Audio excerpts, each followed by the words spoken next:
much. Greetings, welcome, happy, snowy February day for some of us. It is a gorgeous, probably 70 degrees for some of us as well. And I I don't wish know, I my was in UK the people, latter group. Oh, goodness.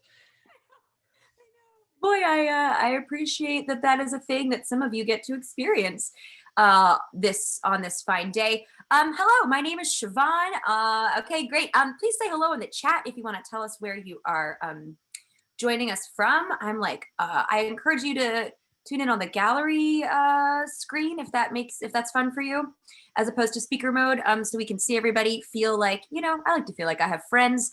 I am the social media manager, community liaisons person. I used to host these things called mixers, where you could mix with people and talk to them and pour a drink, and it was fun, and we would talk about voiceover. We made Valentine's one year. It was really cute. Those days are long gone, and not long gone, but they'll be back. Until then, we've been doing these AMA sessions every other week, sometimes with like panels, sometimes it's your favorite day, guys. It's just me and David. It's your favorite day. And speaking of me and David, if you haven't met him yet, here he is to my Zoom left, my dear friend and our Chief Edge Officer, David Goldberg. How are you? I am swell as always. Everything is good. We are piled high with snow outside, very, very high. Siobhan, how much snow did you have? You know what? I'm upstate. I actually don't know how many inches there are, but Wow. it was said that it was going to be 24. How are you doing in Connecticut? Oh, we had about 16. Okay. I think I beat you. So Yeah, wow. that's cool. Who had more than 16 out there? Anyone with more than 16? I've heard that. Oh yeah. I see Bill Clark's hand up. How much snow did you have? Can you sign language or something? 5, 10, I 20, love 30 inches. Whoa. Wow. Wow. Okay. Yeah. 24, 30. We love to see it. Also, hello to my Seattle people.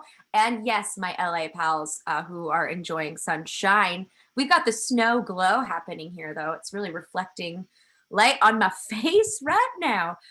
Yes. Okay. Thank you, Kathleen, with the 24 inches. And Boston isn't too bad snow wise. Okay, Larry, letting Yolanda in. Great to see you all. So cool. So here we go. We can talk about snow some more. I don't know if you guys are recording outside just to be like that, like with all your sound buffers, your outdoor home studio in the snow. Boy, I'm just on fire today. I hope you love to see it. So here's what we do. Here's how this goes. If it's your first time, you're going to ask us anything regarding voiceover. That's the only rule. Yeah, no Regarding politics. No, nothing else. no dating tips. We can't give them. You don't want them from us.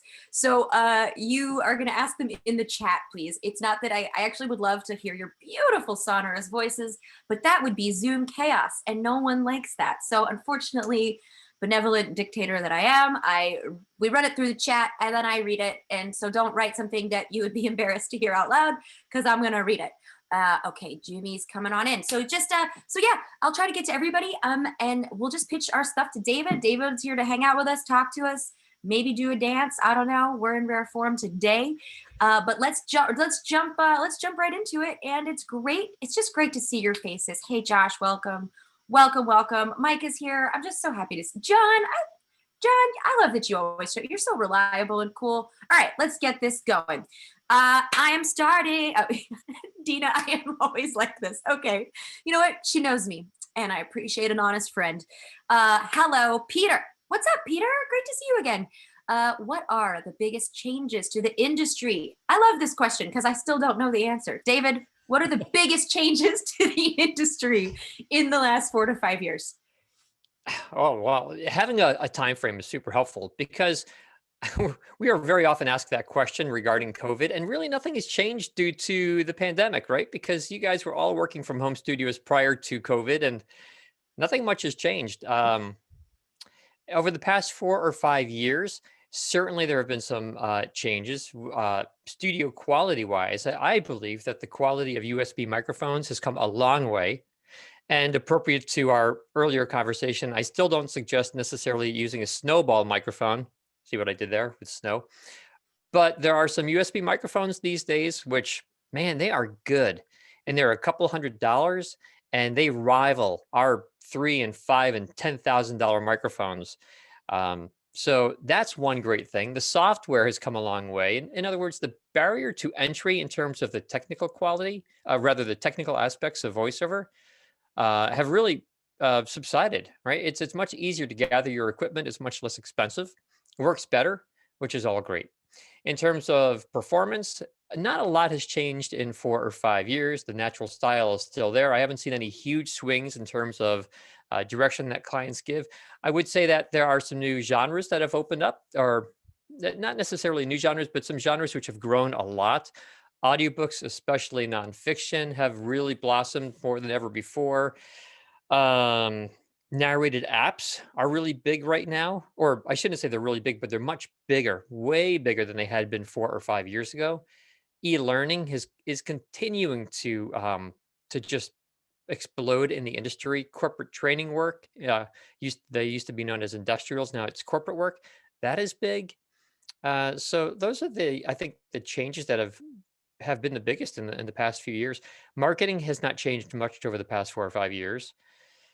Um, Rate structures are the same for the most part. Rates are higher. Like you guys will charge more for your work, but it's the same type of structure. So I think that's about it. David, just piggybacking off of that, would you say that the home studio experience has changed in the past 4 to 5 years? I'm being really general, but do you know what I mean? I'm not entirely sure what you mean. There are still, I would estimate that there are certainly more clients who will call in to recording sessions these days, but still, from what I gather from all of the voice actors we work with, which keep in mind is, I mean, thousands or tens of thousands of voice actors, I would say that on average, no more than 5 or 10% of recorded sessions from home studios have a client attending by some form of software, whether it's Source Connect or IPDTL or Skype or Zoom or telephone. Um, I don't think much has changed otherwise. I mean, there's some nice software. There's some great annotation software, so you don't need to print out your scripts any longer. You can write on your iPad screen and save it as a PDF. You can save your marks, which is true. Um, but even that software was out there 4 or 5 years ago. We started purchasing that software probably even 7 or 8 years ago. So, Oh. Siobhan, if I didn't answer your question, do you want to like clarify that? No, no, that was good. I was being, specifically vague. And also, yes, Jade, if anyone has missed Jade's Zoom Square, there is a cat like upon her shoulder. It brought me great joy. So here we go. Here we go. Marguerite, what is the best process to be sure when someone contacts you about a job and to know that they are legitimate? So should she research the company, try to find the person that sent the contract? Are there typical elements of a legitimate initial contact? Uh, I'm sort of understanding this question, Marguerite. If you want to type in the chat any further info, I think you're saying that. Are you getting have you gotten like emails from folks that you're like not really trusting? Am I right about that? Maybe. Well, while you're Okay. waiting, let me give you Yeah. some information, some thoughts on that. So, and this is sort of the secret sauce that we use at Edge Studio. But a funny expression, the secret sauce. But it's something that works in our production department really well. When we are contacted by a new client, well, assuming it's a job that we want to take on. In other words, it's not a client saying we have $5 and we want to get a 17 pages of script recorded. If it's a legitimate job, then as tempting as it is to contact the company, to get out there as soon as we can, to call them and say, look, here we are, because we're fearful that if we don't contact them right away, maybe they'll go to another recording studio or something. What we do is two things. We research. So there's part of your answer, right, to your question. We research that company. We look up the person who contacted us, see what we can learn about them, learn as much as we can about the company. We will look at voiceovers that they have recorded previously to get an idea of the styles they use. And granted, they may want a different style, which is perhaps why they're reaching out to a new recording studio to find new voice actors. But it gives us a sense of the quality work that they typically put out. You can research, as we will, press releases to see if they're coming out with a new a new line of products, or want to go in a different direction, want a different to engage different customers and so on, you can learn a lot. And you all know this. You can learn a whole lot in 10 minutes researching online, and that 10 minutes will typically come back to you time and time again. Um, I was going to say something else. In addition to researching them, what was it? Oh, we do something else. Oh yeah, the other thing we do is we come up with some really good, like smart, pointed questions to ask to that client. So if the client says, for example, we want to record a script that's 1 minute long, great. So we're going to come back with them with a list of 5 or 6 really good questions. For example, what genre is this? Is it commercial or narration? For us, we'll ask, what languages do you want it in? It's sort of a uh, we're helping them understand that we can help translate and record in multiple languages. And I know you probably can't do that. We may ask just a number of questions. What file types do you want? Do you prefer raw audio or processed audio? Asking some good questions shows that you've done some homework, you've put some thought to it, that you are legitimate. It helps them gain trust in you, the voice actor. And yeah, come up with some questions. I would say the third thing to do with any client is be absolutely, totally comfortable and confident talking about your business practice. Meaning, if the client says, I need X number of pages recorded in X amount of time, and this is my budget, you can comfortably and confidently say, great, I hear what you're saying. However, my turnaround time will take an extra day because I do X, Y, and Z. I edit, I review, and so on. And I hear your budget. My budget is a bit higher. My cost will be a bit higher because I have a higher quality microphone, or I have this, or I do the extra round of editing, whatever it is, back up what you say, but talk about the stuff confidently. Hold your ground, okay, and explain to them why you do things the way you do. If you're comfortable, if you're confident with these conversations, the clients will further have trust in you. I will tell you, when we contact voice actors to hire for a potential job, when we say, great, can you do this, and how much will it cost, the voice actors who say to us, well, maybe I can do that. I don't know if I can do it for that much money. I don't know, like maybe that kind of conversation doesn't help us. We're just trying to move through the process quickly. Know your stuff, be confident about it, discuss it openly, freely, comfortably. Just I some love thoughts. these questions. No, I think these are great topics for us to get into. And I also just want to say, Marguerite was she put in the chat. I was contacted by one for a job, but they weren't forthcoming about the project. Then I was contacted by the administration of the pay to play site that they shut down that company because the account of the offer because they didn't trust it. But someone might contact me directly from the web, from her website, and then she said she did say thank you. That's just what I wanted to hear about asking questions in return. So we love that. I also want to say, I was going to ask you, David, can you tell us what kinds of content from a reliable source, what in an approaching email, like what kind of content, like what helps legitimize that opening email from a business that you don't know anything about? You can't tell by an email that much, because sometimes an email is very well written, um, intentionally so to hide the crap company behind it, and sometimes a really good company just has an intern write an email, and they write a horrible email. So you can't always know for sure. You just do your research. That's why you research. See how long the company's been out there. Check reviews of the company. See if people are using that company. Get an idea. Check past voiceovers that they've put out, and so on. Call the company. Call their number. See how they answer the phone. Is there really a company behind that phone number? And so on. Do what you have to do. It doesn't take long, but it's worth it. It's absolutely worth the time. Great. Yeah. We love that clear, succinct answer. And I agree. And I also said, never work with the crap company. I heard they're not good. So, okay. So going next to, I think there was a question. Let's go. Okay. There was a question about audio software. And I'm going to say that that David and I don't endorse.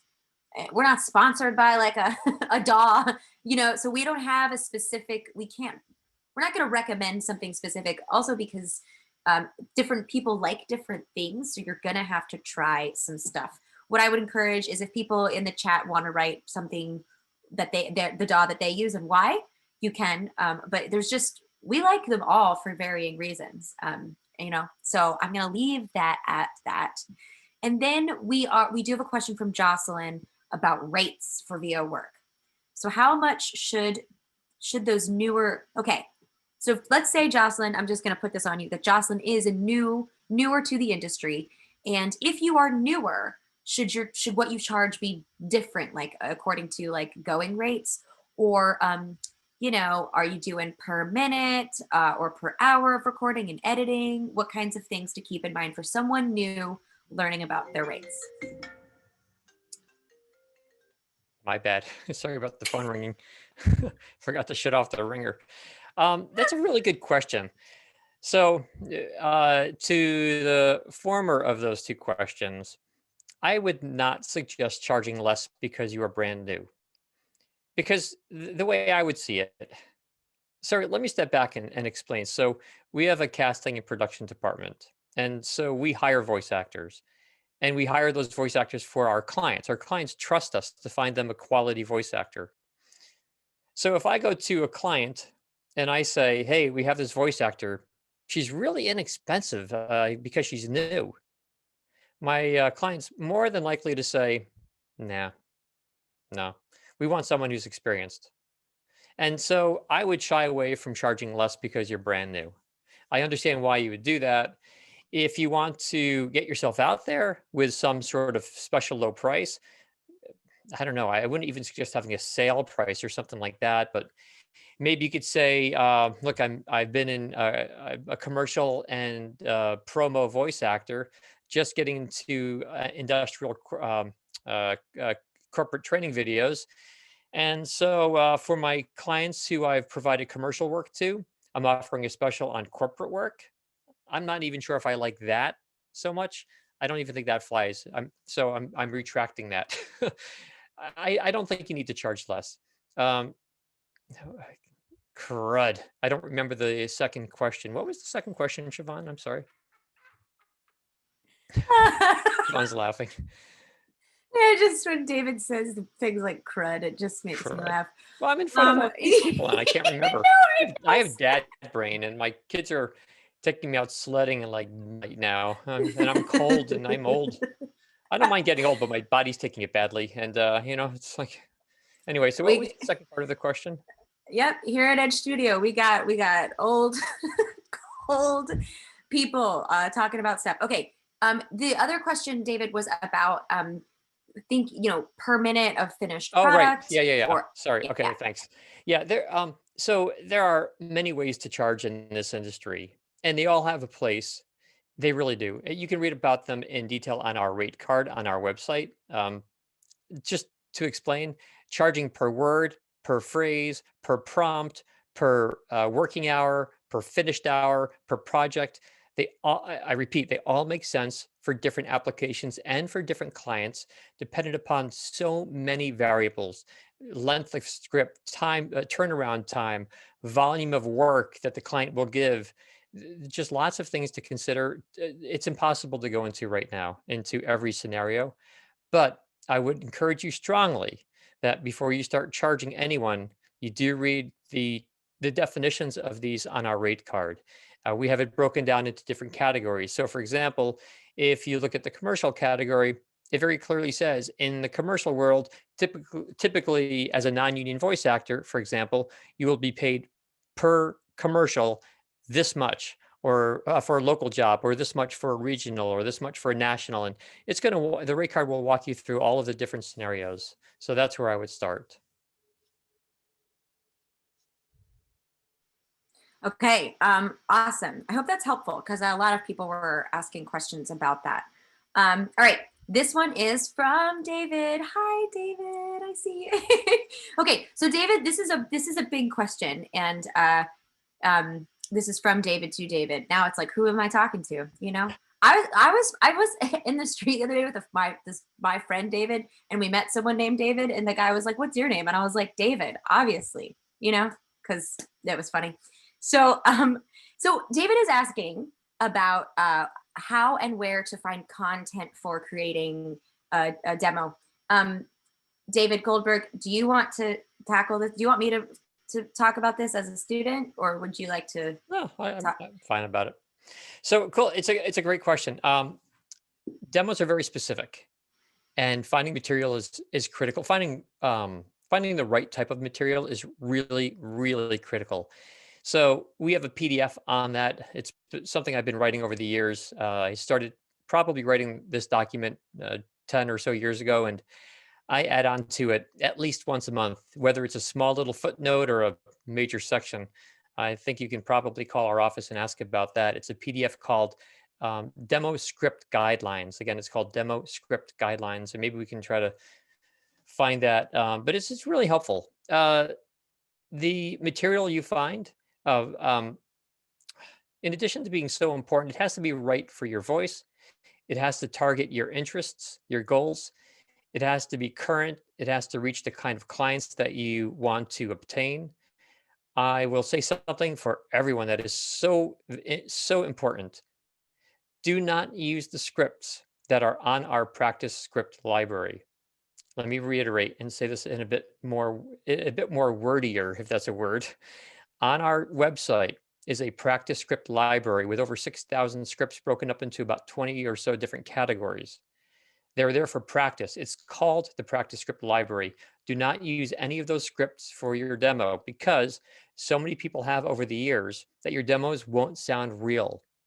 Okay. Casting directors will listen to it and say, I recognize these scripts, which means you had to go and find scripts for your demo, which means you haven't done real work, because if you did real work, I assume you would have taken snippets of real paid work and put that on your demo.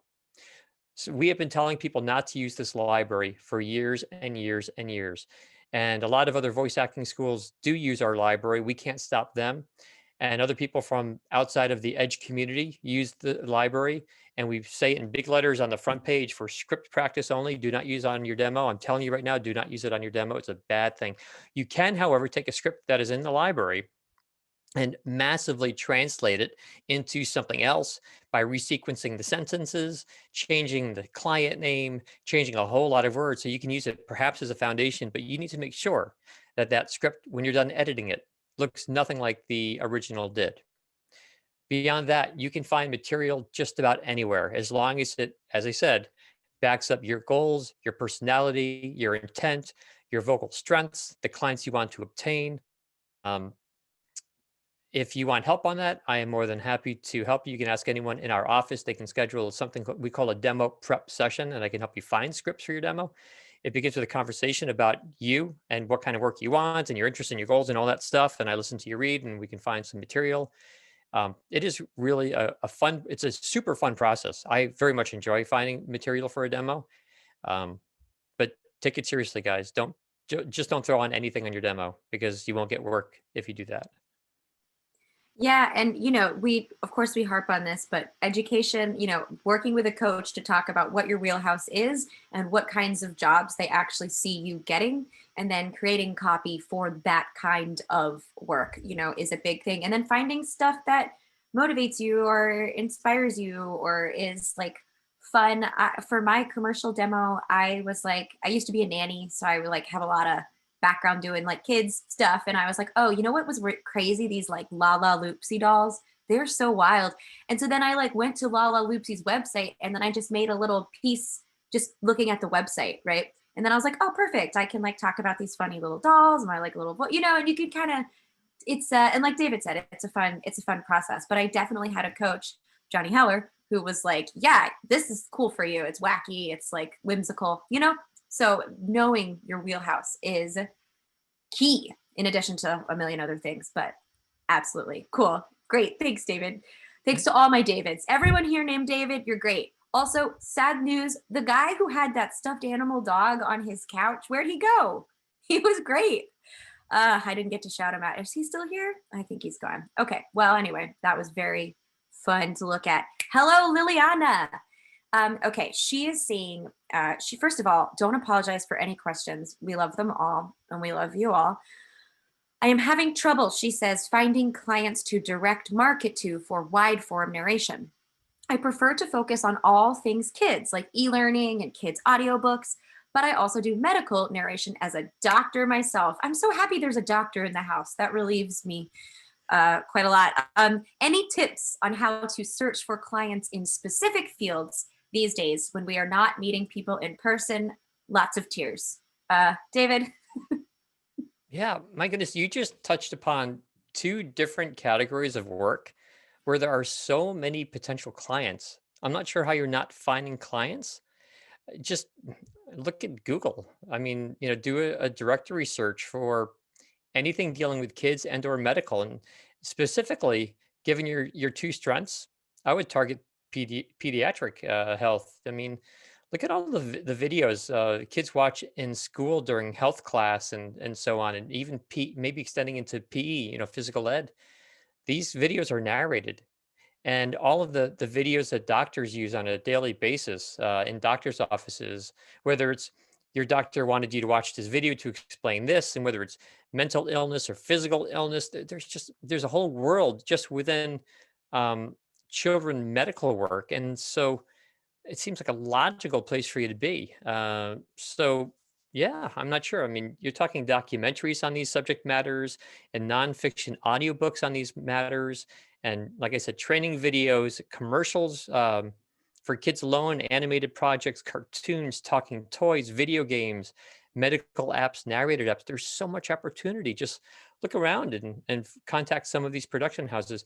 Be certain that your demo is clearly marked. Sorry, let me say this differently. Make certain that your branding clearly defines you as who you are, not just a voice actor, because anyone who sees the name voice actor will think you are a commercial voice actor. But say, I'm a medical and children narrator or something of the sort, medical professional speaker and children's narrator. Um, that's your branding. You don't need to use the word voiceover anywhere. And yeah, target these companies. If your demo is quality, I'd be surprised if you don't get some double takes and some work as a result, as long as your demo is good. Mm. Yeah, and varying those searches and maybe sometimes like putting your head together with folks who might be, some people are just like really great at uh language and being like, oh, you're using this combination of words, let's try this, have you searched it like that, you know what I mean? So I think sometimes brainstorming like how you're navigating that with someone who you trust and is smart both is really is going to be super helpful. Yeah, or if you Okay. want, have someone get a demo evaluation. Make sure have someone listen to your demos and help you with your branding, and whether that's me or someone else that you trust. Once again, these are the kinds of things I love. I mean, my passion. I hope it's evident. My passion is helping voice actors kind of take their career, many notches. And so, yeah, I'd love to work with you and help you with that. One session would probably cover a whole lot of. Yes, yes. Actually, spending your time again, again with a coach, with David consulting, you might get there a lot faster. I do have John. John is back with the dog, by the way. I just ask and you shall receive. You just have to like make your dreams come true here in the Zoom. Richard, Richard says if you're new to VO after 20 plus years in a largely unrelated corporate field like operations, finance, hey, that's cool. We still love you. Would you advise creating a new LinkedIn account focused on VO specifically versus simply adding VO as a new path to an existing account? Great question. That is a great question. And I'd say the answer depends. If you are focusing on getting into corporate voiceover, then I would combine your page, because having that corporate the administration background that you have will absolutely help you boost your voiceover career. So in other words, you go to a client and they require a voice actor for a corporate sales video or training video or presentation or something, and they see that you are number one, a voice actor or a corporate voice actor, or a corporate narrator, I would call yourself, and they see that you have a background in this world, that you're comfortable with the jargon, you get the process. I mean, that all is experience. That's great experience. And you're more apt to be hired than someone who doesn't have that background. So, yeah, merge the pages. However, if you're shooting for a different type of voiceover, like kids work or something like that, I would suggest perhaps a different LinkedIn account, because then corporate background might concern a client. They might think, oh man, this guy might sound like a suit and tie, when really we want someone to be animated and goofy. So it's all in the presentation. Think about the branding. Think about all of this stuff from the client's perspective.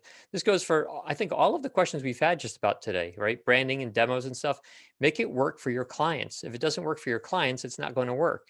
Too many people come to us and say, look, I'm not getting anywhere. I like what's on my demo. I like my branding. I like my logo. And I was like, that's meaningless. What will a client think of your demo? What will a client think of your branding? What will a client think of your logo? That's who you have to impress. So think about it from their perspective. What's going to attract them? What's going to get a client to say, okay, yep, you have the voice and we can trust you. And that's what you need to focus on. Yeah. So I think what David is saying is if you're looking into voiceover as a place to express your individuality, you may not be approaching it in the right way. But Well, so no, no, no, no, no. Let me change that, Siobhan, because incorporating your personality into your demo could be extremely helpful, as long as it's clear, as long as it makes sense for the type of client that you're going after. Personality, infusing your personality into your demo is critical.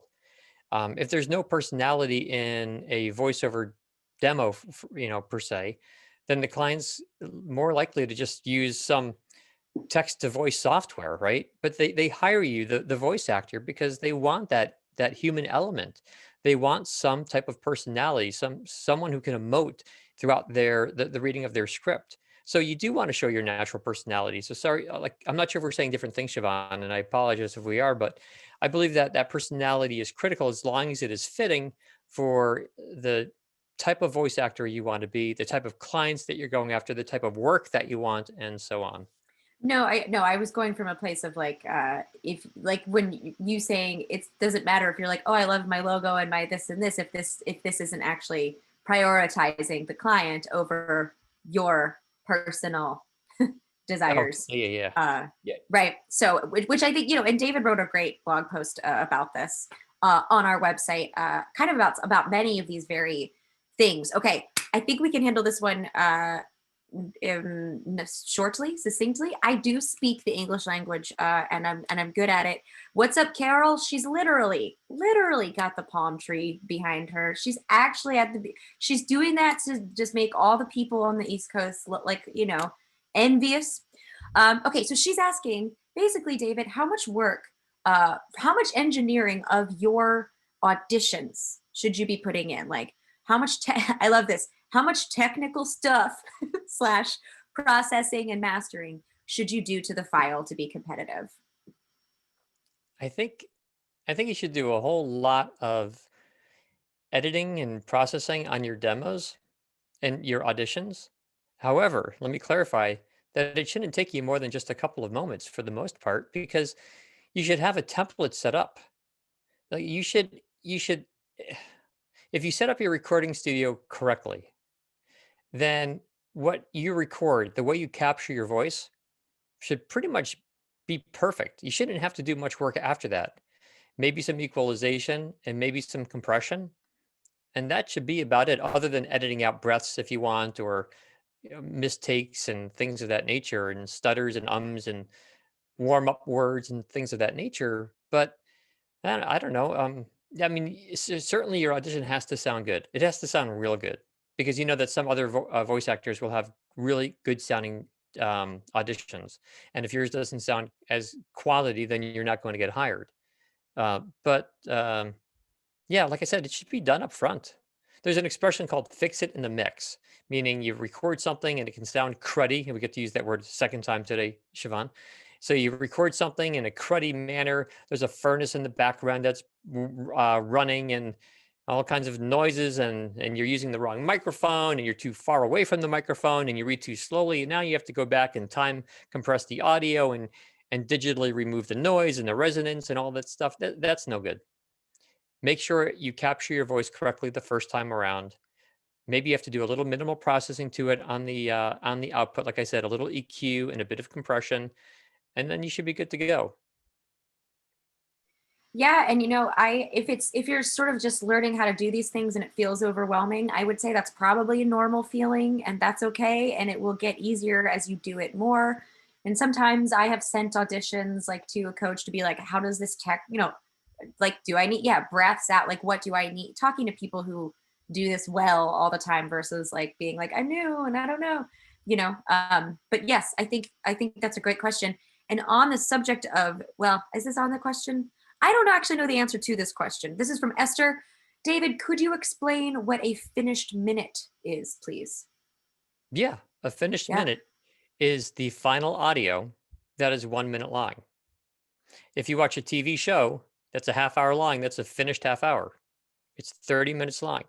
It may have taken the actors 27 hours to complete that half hour finished TV show, right? But we don't care how long it took someone to make it. When it's done, it's a half hour TV show. Well, in your case or your client's case, they are giving you something that when it's completed should be 1 minute long. And if they're paying you per project, if they pay you, let's say, $300 to complete that 1 minute, the client doesn't care if it takes you 1 minute or 1 hour or 1 week to complete, as long as you get it done. And when it's, like I said, when it's done, it's 1 minute long. That's one finished minute of work. Um, David, is a request from a client for a raw recording versus one that is processed a rarity? No, not at all. Ooh, we love to see it. That was one word. Three. That's it. Yeah, no. And here goes more words. There are there are so many different definitions of what raw audio is, and it's very confusing. It's confusing for me, it's confusing for clients because there is no standardized definition of raw audio. Some voice actors believe that raw audio is so raw that there is no equalization, no compression, no normalization, nothing at all, no editing, breaths, mouth clicks, everything is in there, outtakes and everything. And then there are a whole slew of folks that say, well, raw audio is at least, let me at least process the my voice in going into the software, into the DAW software. So I'll add that initial equalization and compression. So at least it sounds good going on to into the my software. Um, you can always ask a client. In fact, I rephrased that and say you should always ask your client how they define raw audio. Have this pre-written succinctly. Your client says they want raw audio. You say, "Great, I'm happy to give you raw audio." Let me ask you, of all my clients, there tend to be two very different definitions of raw audio. One is without any signal processing, such as EQ and compression, and one is with those two, but limited.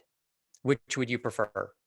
That's a logical, smart question to ask the client, and that goes further to the one of the questions that we spoke about earlier in this session, right? Coming up with smart questions to ask your client, so they sort of gain some trust in you that you know what you're doing. That's a logical question to ask your client. But like I said, things so you are succinct with your client and ask the question comfortably.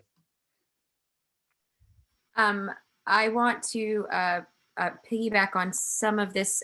Esther was asking, do you have a coach that's available to review an audition within a couple of hours? I'm going to say definitely not. My process with getting feedback on auditions is like I would bring the audition that I had already recorded into my next session with a coach to talk about it in real time. You don't want a relationship with a coach who responds to your messages all the time right away.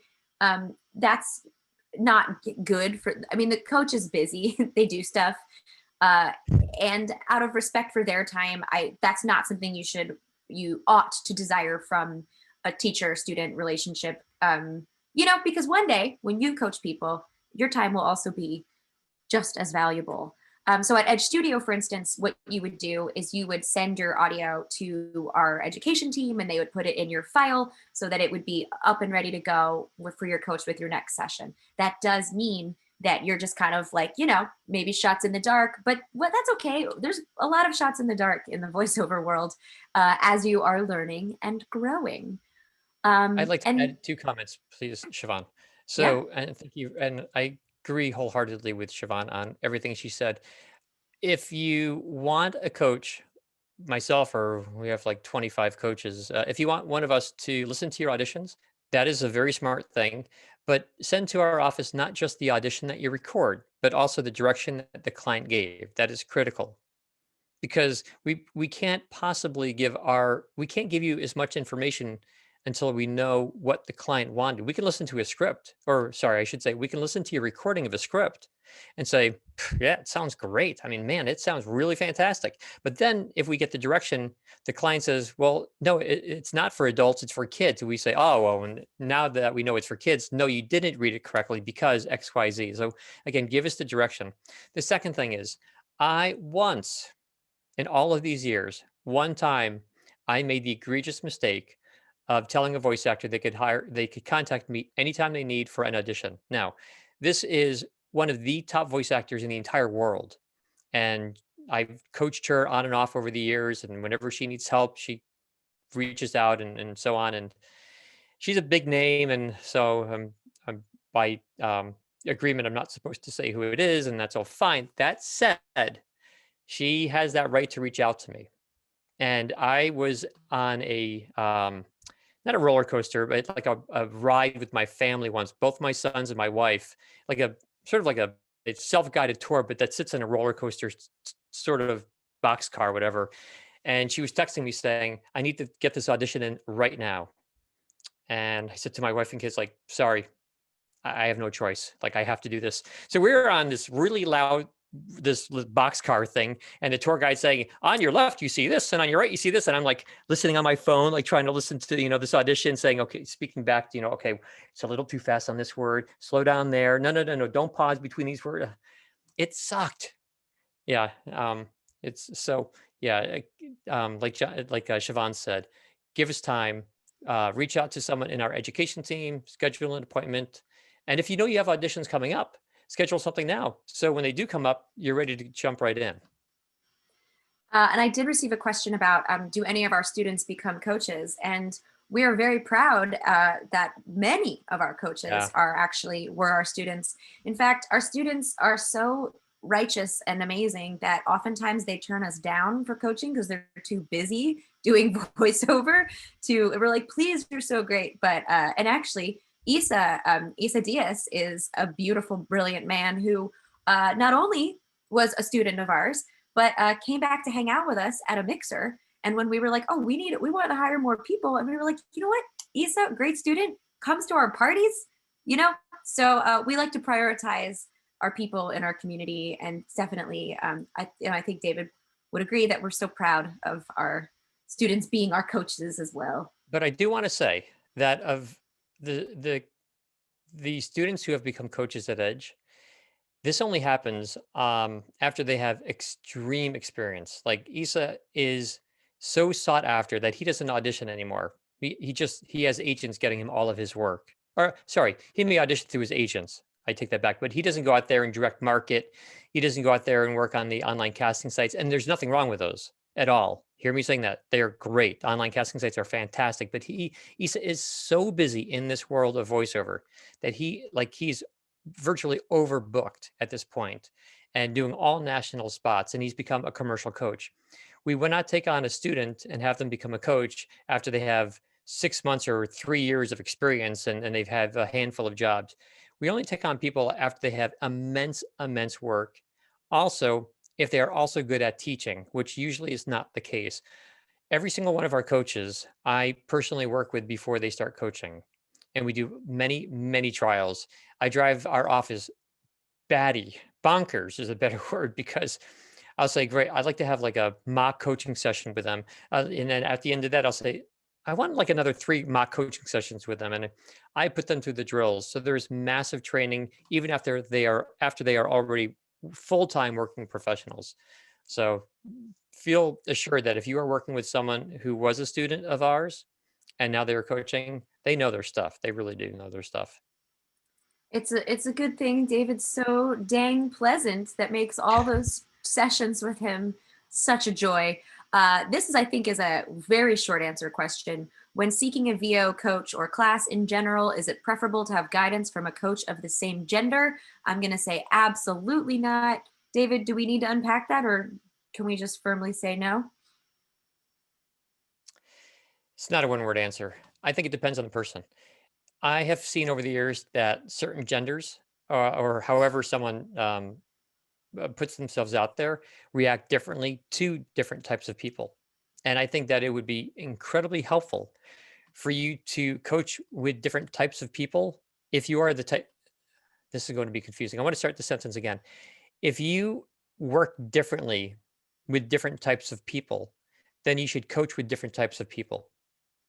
Okay. Because that way you gain greater experience and greater comfort working with different types of people because your clients will be different types of people. Right? If you say, I'm going to give you an example. If you say, okay, I think I can take coaching from a man, but not from a woman for whatever reason. Okay. Coaching from a woman is going to be just difficult for me. Well, then coach with a woman and get used to it because at some point, a female client's going to call you and direct you over the phone. And you better gain that experience with us rather than with the client. So find, take all of your weaknesses and get over those weaknesses with us, with our coaching staff. That's critical. The kind of coach you should prioritize is one who sees your strengths and helps you maximize them. So that would be the But also who understands your weaknesses so they can point out where your weaknesses are. When I coach someone, I'm very open to say, look, uh, this genre is just not. I don't think this genre is right for you. I mean, you can go for it if you want, and I'll help you best I can.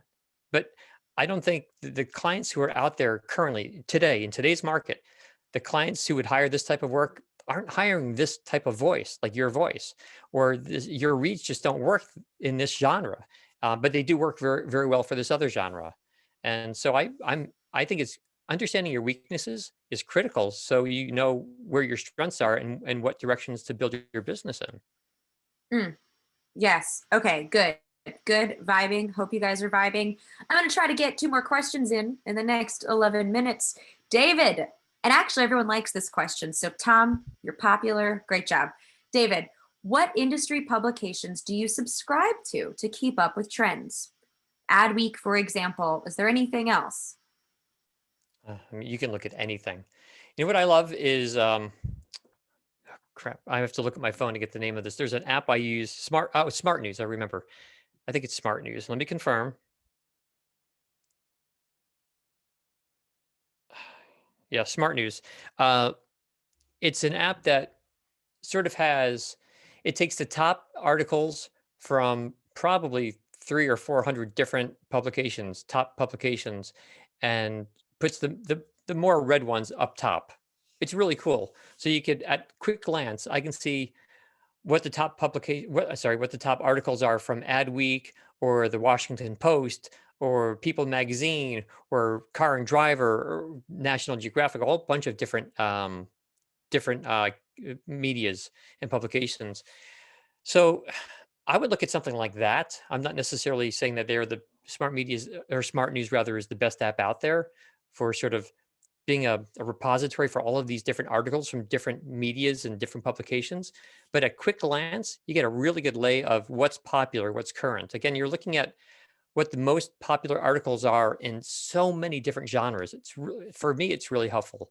So I can see press releases sometimes and new types of products that are coming out and news stories and all different interesting sort of things and new topics that are really arising in the world. And it's helpful. It's helpful to know. It's very helpful to know.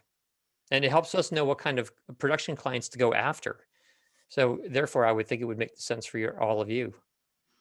Yeah, and if people subscribe to something that they think is great that they want to drop in the chat, I'm curious about that myself, and I would love to hear from you all as well. Um, from Nat, oh Dina, thank you. Dina said that David was great at massaging the copy I wrote for my demos. Yes, Thanks, Nina. we do. Thank you, and we love to do that. So Natalie, should voiceover artists have a voiceover resume? Two things. One, I think, I don't know for sure, but I suspect that I would call yourself a voice actor rather than a voiceover artist. That term is sort of a bit antiquated these days. I don't know in the world of SEO what is more appropriate. But moving on to a resume, Sort of, you should have a resume. Um, Let me explain why I say sort of. Your demo essentially is your resume. It's just done differently. It's in a different format. It's not a piece of paper or a Word document that you send to someone or a PDF, right? Your demo is what people need to listen to. If someone goes to your website, they want to hear you. They don't want to read about it necessarily. I think it's also nice to be able to list clients you've worked with, and that's great. But it's not set up like a resume typically. Very, very seldom does a voice actor have what we consider a typical resume. What about from John Copeland with the puppy?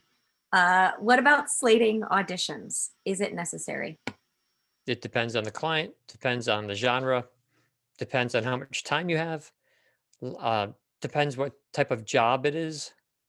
There's so many variables. Yeah, you have to kind of use you know what? Think about it from the client's perspective. That's what I would do. Also, though, carefully read the instructions that the client gives. Their instructions are called the directive. Um, we have found that at least 25% of the time, when we say, please slate the audition, or don't slate the audition, or slate it with these words like first initial, last initial, and then the number 75, for example, at least 25% of the time, voice actors don't follow our directions.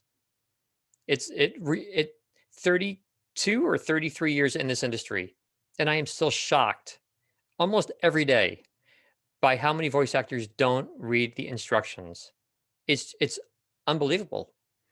I mean, clear as anything, right? Please slate first name and last name only, and then someone doesn't slate, or they go into this whole slate first name, last name, and hey, how are you? I'm happy to audition for you, and they're wasting my time, and I just hit stop and move on to the next audition. Do what you're told.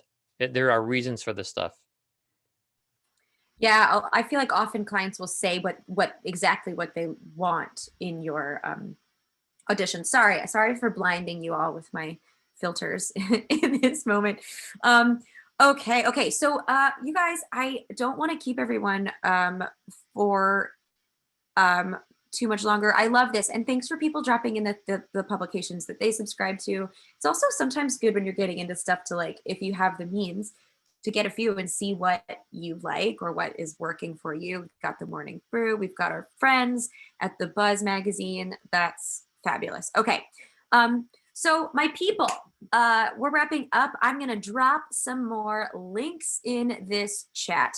So for the new folks, we have questions every session we do these that are like, hey, how do I get started? That's such a huge question, and I understand why you're asking it. We here at Edge have an Investigate voiceover class. Our sweet friend Art Bruder is an instructor for that, as well as several of our, we have several amazing coaches teaching this class. It's called IVO, and there's your link to get 10% off of any IVO class just because you joined us for this today. It's really the best place. It's a 3-hour class that can really help you. It gives you the time to really get into the thick of these questions.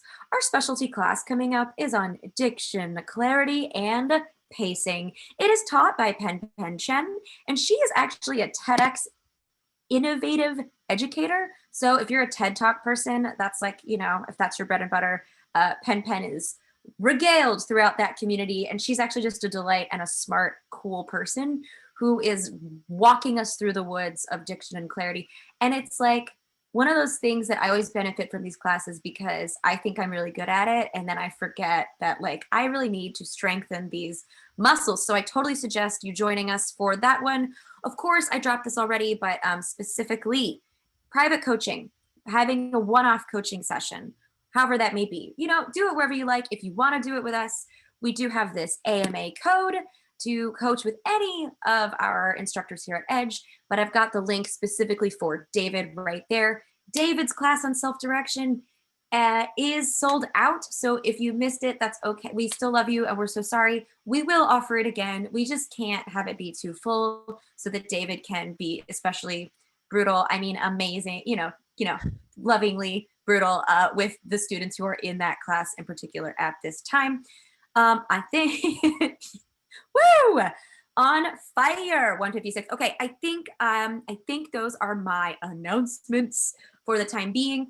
Next session, we do have a special guest who we have not had yet. It is Nicole Breton.